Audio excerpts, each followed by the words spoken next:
we have a responsibility to encourage and uplift the voices of young people. Mo Music is one of those voices. Anyone fortunate enough to listen to him recognizes his melodic approach and vocal potential.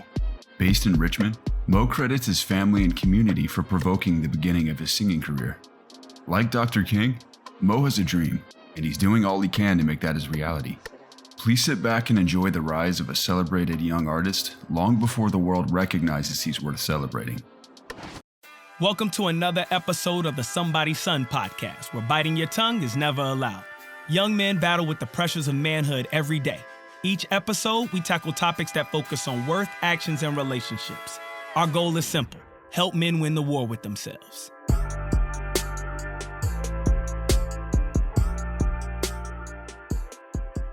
So, like, speaking of independent, you're an independent artist. Well, first of all, just tell people, like, a little bit about you. Like, all right. Well, my name Mo. I go by Mo Music.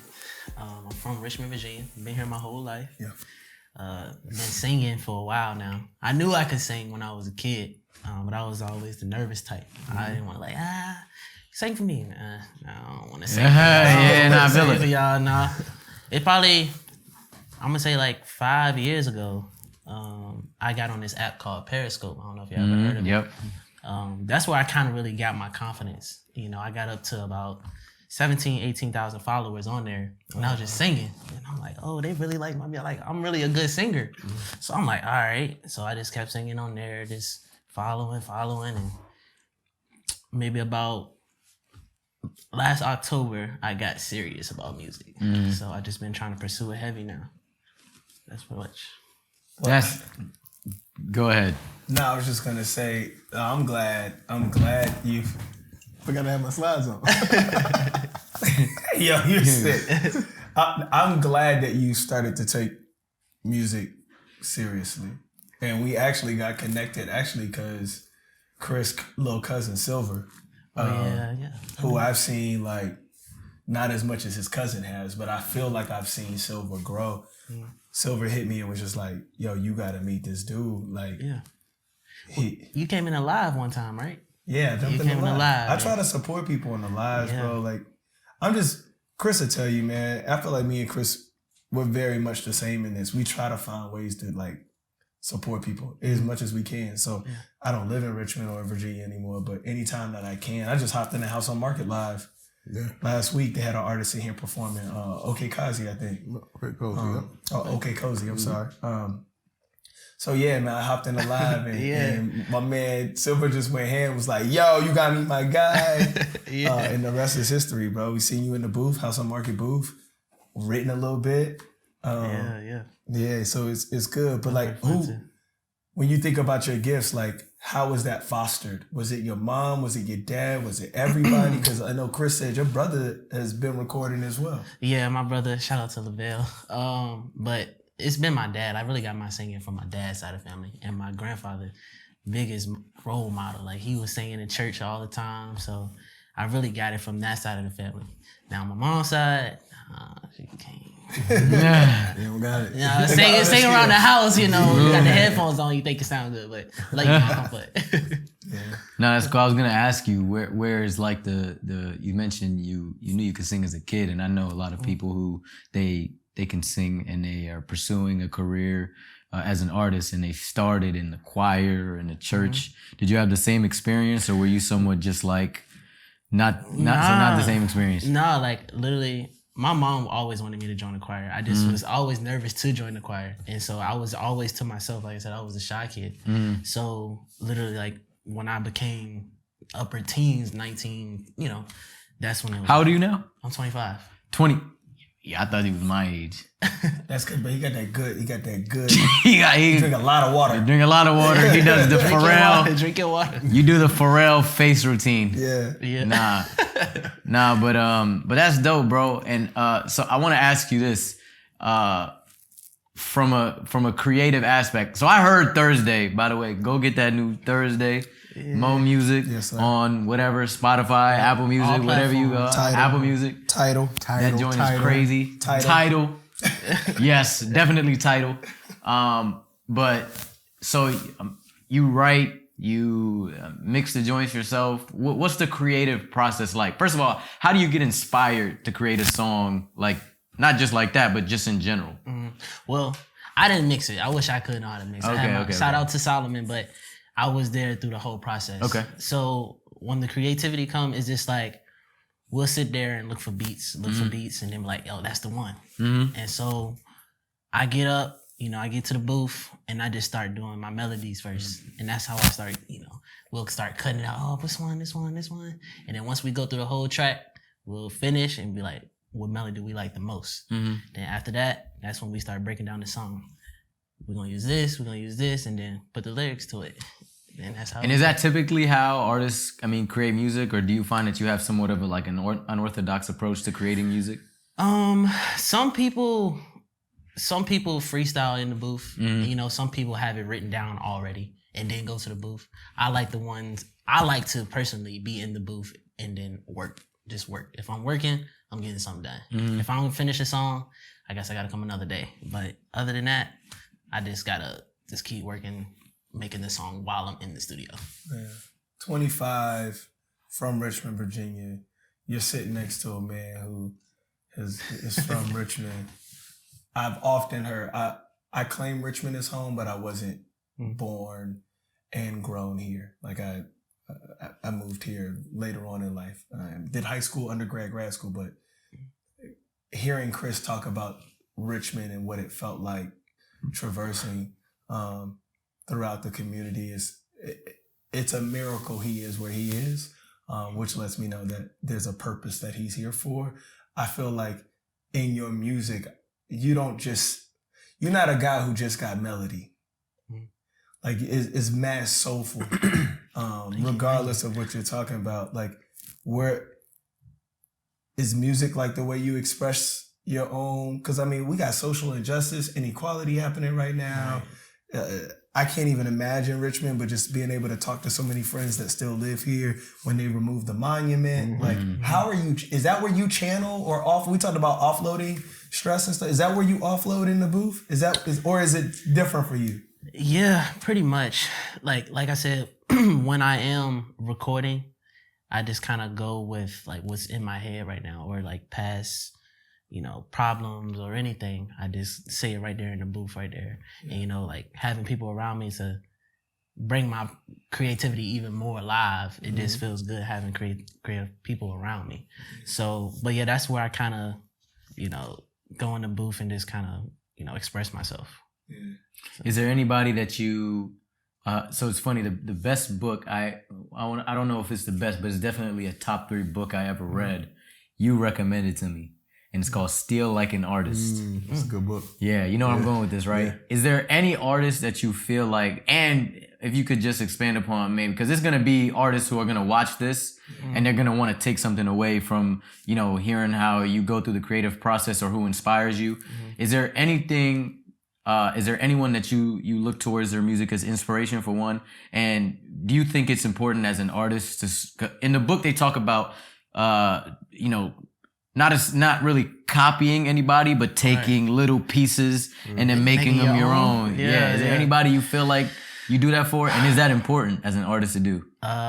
Yes, you got to make your music on your own. You don't want to copy somebody. Right. You want to, like I said, get chunks of pieces. And I would say, the chunks of pieces I get it from is probably Chris Brown, Music Soul Child, Usher. Those crazy performers, like, and those are very different performers. Yeah. Shout out to Chris from Virginia. Yeah, shout out to Chris. Tobechukwu.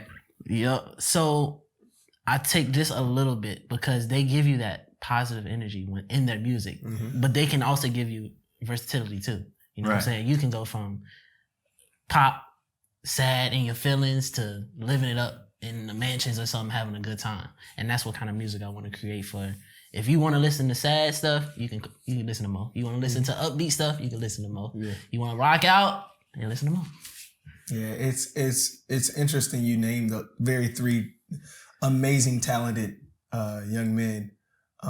Music probably not as young as he wanted to be, or it used to be. Same thing with Usher, I guess, a little bit, but very talented.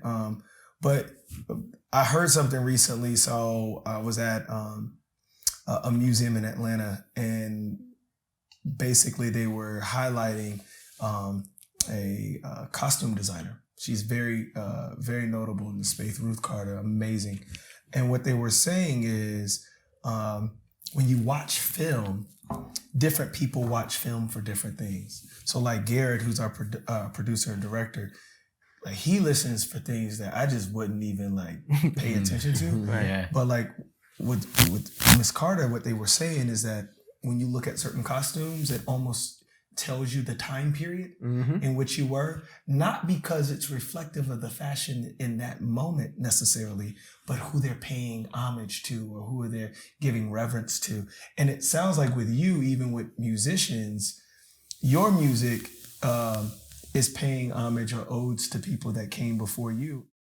What I was going is you're paying homage or paying an ode to folks that have inspired you. Like when there's younger artists, right? Like I have a 10-year-old who has listened to Thursday. Amazing track, by the way. I need the clean version, my guy. Thank you. But like, what do you want to inspire other artists? Like when people talk about you in that same vein, because I feel like we're fortunate enough to be able to talk to you before you take off. And I'm saying that now, so then when you take off, I need all the VIP passes. I'm willing to pay, I'm willing to pay, but like, because I want to support artists, but I really do, honestly, bro. I feel like you're super talented. And appreciate that. If there was Timbaland, Missy, Chris, Trey, there's so many people that are in music that have taken off. Pharrell Williams, the Clips, Pusha. But I feel like you're cut from that same caliber. It's you and it's another guy named Eric Penn, who I'm really close to. He's my fraternity brother, went to VCU. I believe you two are like phenomenally talented. And so I'm just curious, like, how do you want to inspire the folks that are looking up to you, even though you ain't necessarily taken off yet? Man, it's all about youth now. You know what I'm saying? So I just, any way I can do it, but I would say, and a lot of people say it, is just don't give up. You know what I'm saying? Don't give up on your dream. You know, a lot of things are going to block you. They're going to try to block you from getting your blessings and all that type of stuff. I just feel like if you just keep pushing and stay positive and motivated, I feel like that's one big thing that can help the youth, you know, just reaching out to them. And yeah. What I've always wondered this, especially from music. So of course I don't really know the ins and outs of the music industry. I'm sure now you've been kind of in the trenches, right? A little bit. Yeah. What are the main obstacles for? Because I know even people who are phenomenal artists who don't exactly have great listenership or notoriety, and it's okay because I know they make music for themselves, right? But you want to feel like the work you're creating is having an effect on people, right? Right. And it's touching ears and stuff like that. So what is the biggest obstacle for musicians in terms of like not necessarily gaining notoriety, but like gaining listenership? Like what have you ran into, or is there something that you feel like, damn man, there's an obstacle in my way, or like maybe I don't have enough marketing, or like there's no budget, or? Yeah, I mean, I think it is a budget thing. The biggest thing, that's a good question. You gotta let me think about that one. The biggest, honestly, just being consistent. Okay. I feel like if you don't stay consistent, that's where you can mess up. Right. Just keep putting stuff out. I think that's one of the biggest things. If that to answer your question. I don't know if that really answered your question. It kind of does. I mean, I think being consistent with anything, right? Like if we weren't consistently doing this podcast, we're never going to gain listenership as well. And that kind of ties back also because what we're doing is somewhat creative. It's not necessarily that it's not as creative as music, right? Because, we can get in a room, we can talk to people, and, we don't necessarily have to figure out rhyme schemes or, anything like that. So it does. But my question is this, because now there seems to be more people that are like, quote unquote, going like independent as artists, right? Especially now that streaming is like a thing, and it's speak on it. It's easy to get in the market now. You think so? I'm just saying, with the streaming platforms, you can be independent artists and get your music on the same platform. Exactly. The barrier for entry is a little bit lower, which I think is better, right? But on the flip side, from the music industry, it seems like people, and I'm not even gonna use that word, but it seems like artists are getting taken advantage of mad easy. You know what I mean? Like, has anybody offered you like a deal, or would you take a deal like from like a label? Yeah. If it looks right, like I don't want to be, played with and like, taken advantage of. Mm-hmm. So if everything looks right on the contract, maybe like a distribution deal or something. But I'm open. But if I can get it on my own and have supportive people behind me, yeah, I'll definitely stay independent. What would you say looks right for you, like from a label perspective? I just want to understand. I wouldn't know what I would do. I'd say I would want to remain independent, but I can see why there are advantages to signing a label because it costs money. You have to be able to invest in yourself. Yeah. Right. And labels make it easier for you to invest in yourself because they give you upfront capital. They just take a lot of money on the back end. Yeah, I wish. Did you struggle with that? Did you struggle with that independent versus going through a label? Like, how are you processing that now? I mean, I think even a label looking at you is a big thing. Mm-hmm. But like I said, like I feel like for me to take a deal with a label, I would have to. It would have to look right on the contract. Mm-hmm. I want to let my music be heard, but I still want to get, my money off of what I put out. Mm-hmm. So if it's like the label gets most of the money, like I'm not really making any money. So I might as well just stay independent and grind even harder, get more supporters that way, and get a more fan base and just go from there. So you're not afraid of the work? I'm not afraid. But like I said, if the contract looks right by a record label, yeah, I'll definitely go for it. There's definitely a use case out there right now. Tobe is probably at least in recent history, he's a rapper out of Houston. Tobe. He promotes, Nwigwe. he promotes a family lifestyle. He's very open and adamant about his wife and his kids and his family. And I can't imagine what his journey was like. I mean, because there's only so many bits and pieces you can get from interviews or social media. But he has been able to remain independent, and seeing that, I think I love the fact that you said if the contract is right for you, then that's great. I think so often, like, owning masters is hot right now. Mm-hmm.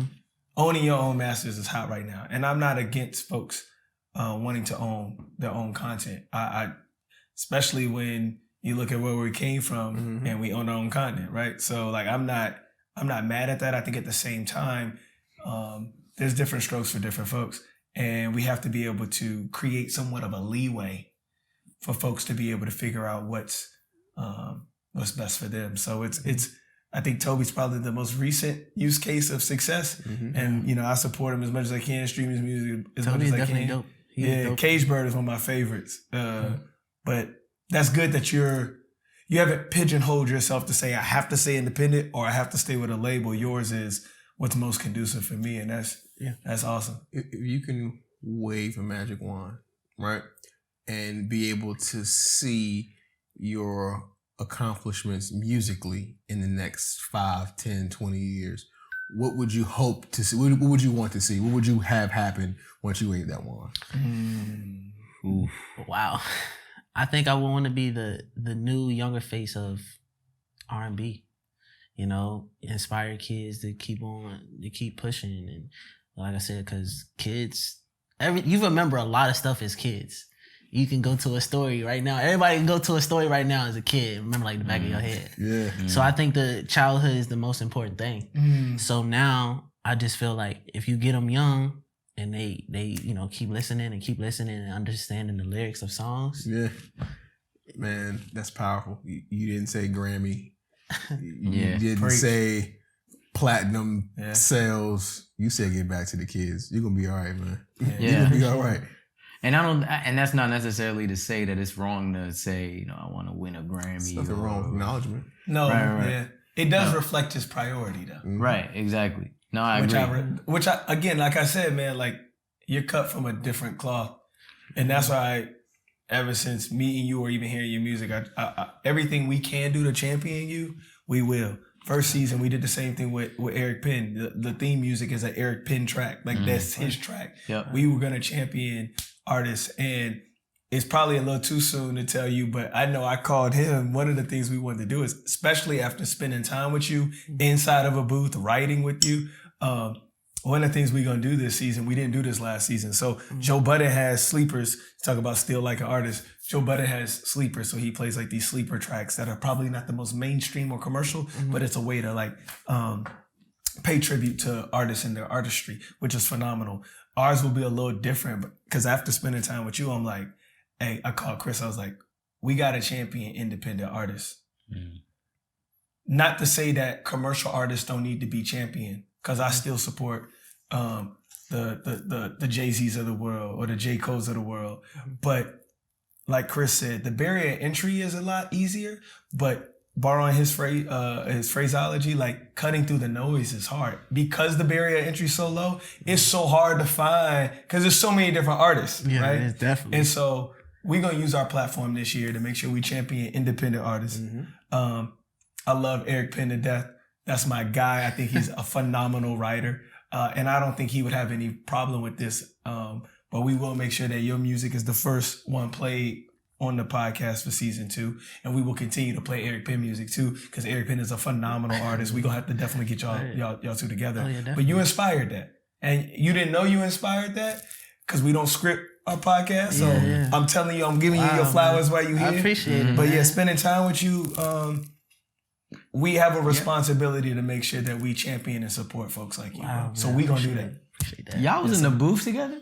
We was in the booth. Yeah. He got heat on the way. Yeah, definitely. He got big heat. He got some heat on the way. I'm not gonna tell y'all. I came downstairs, was like, what's happening down here? We don't televise moves. It's silent moves only. But Mo got some heat on the way. That's all I'm telling you. 2021. Lasagna moves. 2021. Yeah. Lasagna Mo, moves. I have a question for you. What's up? What? How can I phrase this? What do you want? If you can say one thing to that 19-year-old shy version of you, based on what you've experienced thus far and where you want to go, what would you say to yourself? Stop being scared. Stop being scared. Simple as that. Do you think that would have landed on your ears though? As a 19-year-old, probably not. But now, if I just kept embedding and punching in, you know what I'm saying? Stop being scared and just go. Don't matter how many no's you get, just keep going. I feel like that would change me. That would have changed me. What would you say to that? If you had the opportunity to go back to Chris, what would you say to that? I hate when people ask me The point guard has shown up. What would you say to that? What I would say is it's okay. It's okay to be different. You don't have, it's okay not to follow the crowd. And take every opportunity that you can to learn who you are and model your actions, your behaviors, your habits to who you want to be. And I know that's exactly what you tell your old self, because that's what you tell to me. Isn't that crazy? Wow. I not only agree with you, I firmly believe the advice Chris gives you is the advice he wished someone gave him. Yes, it's absolutely. And I think being on the opposite end of some of those conversations, that's why I love him. Yeah. I love the fact that he wants to make sure someone hears what he did not hear. At the end of the day, we still stack hands and we like, bro, we just want what's best for Ali. Yeah. But I think I'm glad he was honest enough with his answer because you need that. Yeah. And when you don't have it, it sucks. Yep. It sucks when you don't have somebody telling you keep going. because they telling you, why are you trying to do music? Yeah. There's plenty of people telling you, or there's plenty of people out there that if you wanted to hear someone tell you stop doing music, plenty of it. There's people out there. I think Big Sean said, stop music and go to college got to be the dumbest thing I ever heard or something like that, because people told him that. At the same time, there are certain people like J. Cole that I'm glad they encouraged him to graduate. They both made it. They both on the same cover, right? Yeah. It's about how you spending your time. But I'm glad what Sean needed to hear, someone told him, even if it didn't fuel his fire or it dimmed his light, because it motivated him. Same thing with Cole. I'm glad somebody told him what he needed to hear, because not only was he able to get a degree, but like the way he people can clearly tell J. Cole navigates this industry very differently from a lot of other people. And I love that about him. Definitely. And I think that was honed. Yeah. I think that was honed on that campus. His best friend that he met in school, I think it's Ibrahim or something like that. I don't want to ruin his name, but like that those relationships, those were forged on that campus. So he was there for a reason. Everybody's story ain't the same. And so I'm just glad that regardless of how we get to where we're supposed to be, there's people along the way that's gonna help us get there. Yeah, and I think like when you finally want it for yourself, right, is when you push even harder. Because I think that was my problem. I think I was too busy kind of like waiting, you know, because I had so many talented people around me. I'm like, yo, we can all do this, this and that. But then when I finally said, you know what, Mo, you need to go get it. You need to go and show these people that you're worthy enough to do this music stuff. Yeah, it's interesting. I mean, when we were starting this podcast, I remember we often had conversations about not waiting, and are we taking too long to drop? Are we doing this? And it's funny because Tim Ferriss, you remember that, right? Tim Ferriss, yes sir. Tim Ferriss said that the traffic lights of life will never line up for you, right? You just gotta go, no matter what the case is, right? Yeah. So it's interesting that you would say, you tell yourself,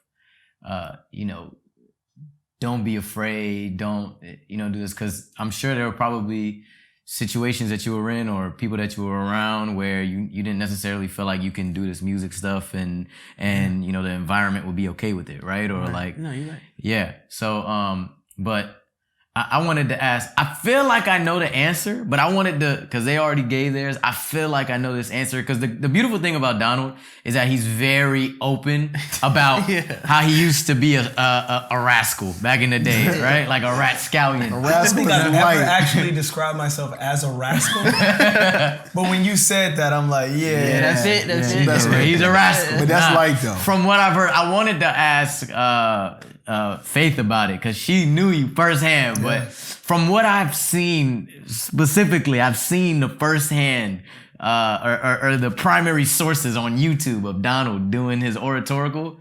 He was a demon. He was. But the what I was gonna say is, I wanted to ask you if you could go back also and give yourself advice 15 years prior to when you're my age, or 19 or 20. What would it be? Because you've already navigated. So from what I've heard, you were always ambitious, driven, and I got Chris here as also a primary source. Is that true? Man, absolutely. It was bad. It was bad. it was blind fury, man. He was ambitious, but it was 100 miles an hour, no matter the direction. The growth. But so you've obviously carried it through still, right? But it's obvious that you, especially when you're talking to me, you're like, bro, enjoy the road. And, like, you're obviously not the same now as you were before, right? So there's been some growing pains and stuff. Yeah. If you could go back, though, to 20 years old, to when you were on college campus, what would you tell yourself? So I do get to go back because I have a 10-year-old. I started going back 10 years ago. When Dalen Elijah Knight was born, that's when I started going back. Now, granted, his father, when he was 1, 2, 3 years old, is different from the father that was 8, 9, 10 years old, right? I'd say less haste, more humility. I think a lot of times for ambitious people, and there's nothing wrong with ambition, but sometimes you can be in such a rush to get to where you want to go that you don't appreciate the people along the way. You can be in a rush so fast to get to where you want to go that you talk to people any kind of way, or you're rude, or you're arrogant, or you focus on only you, your ego. And for me, I've been able to see amazing wins, but also some tragic losses, enough for me to realize the importance of humility. And so for me, I feel like with my son, I get a do-over. I heard, not to keep referencing Sean, because I don't even know him, but like I heard Big Sean talk about this.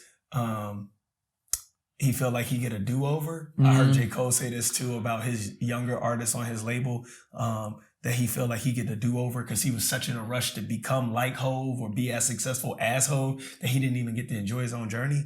I feel like with my son, I get a do-over. Like, I can see with my son what happens when you're both humble and ambitious. And so for me, it's less haste, more humility. And I think along the way that there's some relationships that were not fruitful for me that are no longer in place. I see Mo nodding. You got to be thankful for the relationships. There's some relationships I had that they like haste me. They like arrogant ego me.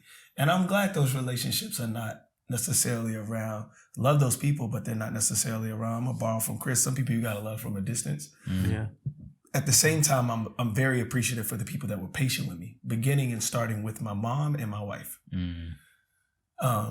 Because the version they see now, they still know that version, right? That's half the reason I don't even go by the name I used to go by when I was in college. That was that person. That was a different person. You told me that. I said it at his wedding on a microphone. Oh, whoa. Yeah, he was a different at person. the wedding. But I think that's my man, though. That's my brother, so I can say that. And there's a lot of people that will say they'll run through a brick wall. I know he will. Right? So I think the difference is like that's the beauty of growth. That's why I say you grow your children. The beauty is being able to look back and see shy artist Mo, who was still just as talented, was afraid of the leap of faith, was afraid to share these gifts that was given to him, was afraid to be able to sing in public, was afraid. Now he got some validation on Periscope. He like, okay. I'm good now. Y'all go get this Thursday. Y'all go get this vibe now, right? That's the beauty. People will hold you hostage for who you used to be. People will try to hold you hostage for who you used to be. For those people, we smile at them. We love them from a distance. Because you didn't realize, we grew. Denzel Washington has one of the most amazing quotes. If he didn't actually say this, Denzel, I'm giving you credit because it's at least trending on, I've seen it on, or not necessarily trending, but I've seen it on social media. He said, if the 40-year-old version of me can look at the 20-year-old version of me and nothing has changed, I have failed. I'm 34 years old. I know that who I am today, 10 years ago, that was a different gentleman. Different guy. Might not even been a gentleman. Might have been a rascal. It was a rascal. It was a rascal, right? But if you still stuck on that, if you still stuck on who I used to be, it's unfortunate. Because if you were to experience me now, you would find out the growth that has happened. And I think one of the things I love about Mo, we just started bonding like that or vibing like that thanks to Silver. And I'm very big on giving people kudos on who bridged the connection. So shout out to Silver. But you've grown since I met you. On that live. A little less than a year. Yeah. But he's grown, and the reason I know he's grown is because of you're starting to get comfortable with who you are.